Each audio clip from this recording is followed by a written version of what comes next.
Apa yang terlintas dalam pikiranmu saat pertama kali mendengar kata identitas? Pastinya kita langsung berpikir, identitas itu sesuatu yang dapat dikenali orang lain sehingga menjadi ciri atas keberadaan seseorang atau suatu benda. Contohnya kamu.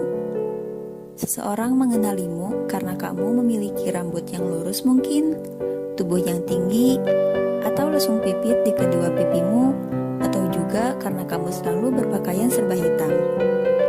Sehingga ketika orang lain bertemu denganmu, mereka akan langsung mengenalinya. Begitu pula dengan keberadaan suatu negara. Untuk dikenal oleh negara lain, maka harus memiliki identitas, yang salah satunya adalah bahasa. Mengapa bahasa menjadi sangat penting akan keberadaan suatu negara, khususnya negara Indonesia? Berdasarkan Undang-Undang Dasar Negara Republik Indonesia tahun 1945 bab 25 tentang identitas nasional. Bagi negara Indonesia, identitas nasional meliputi bendera negara Indonesia, bahasa Indonesia, lambang negara, serta lagu kebangsaan Republik Indonesia. Bahasa Indonesia yang dinyatakan sebagai bahasa nasional pada 18 Agustus 1945 merupakan bahasa resmi yang menjadi pemersatu atas bahasa-bahasa daerah di seluruh wilayah Indonesia. Tanpa bahasa resmi ini, maka tidak dapat dipungkiri bahwa masyarakat Indonesia akan kesulitan mencapai tujuannya karena ketidakmengertiannya akan bahasa daerah lain.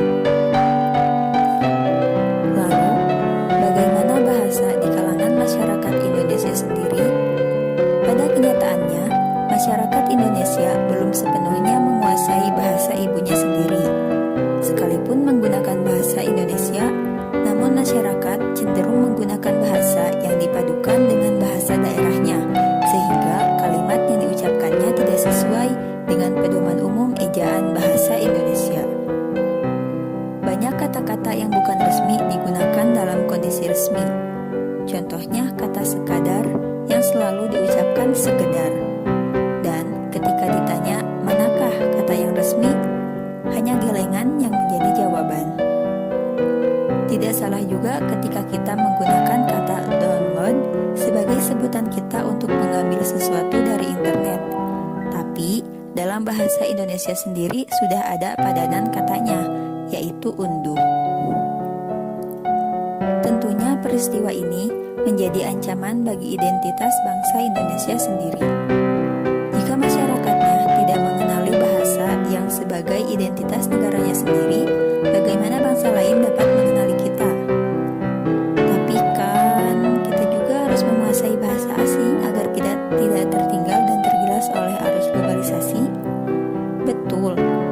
Tapi sebelum kita menguasai bahasa asing, alangkah lebih baiknya kita kenali dan kuasai terlebih dahulu bahasa ibu kita, agar identitas kita sebagai bangsa Indonesia tidak hilang karena kita tidak menguasai bahasa Indonesia. Lalu, apa yang bisa kita lakukan agar kualitas berbahasa Indonesia kita meningkat? Kita bisa mengukur kualitas berbahasa Indonesia kita dengan mengikuti tes uji kemampuan berbahasa Indonesia, di mana dalam tes tersebut akan muncul nilai yang menjadi gambaran seberapa menguasai kita akan bahasa Indonesia. Selain mengikuti uji kemampuan berbahasa Indonesia, kita juga bisa memulainya dengan memperbaiki kosakata yang kita ketahui dengan mencari tahu bagaimana kata tersebut dalam bahasa resminya.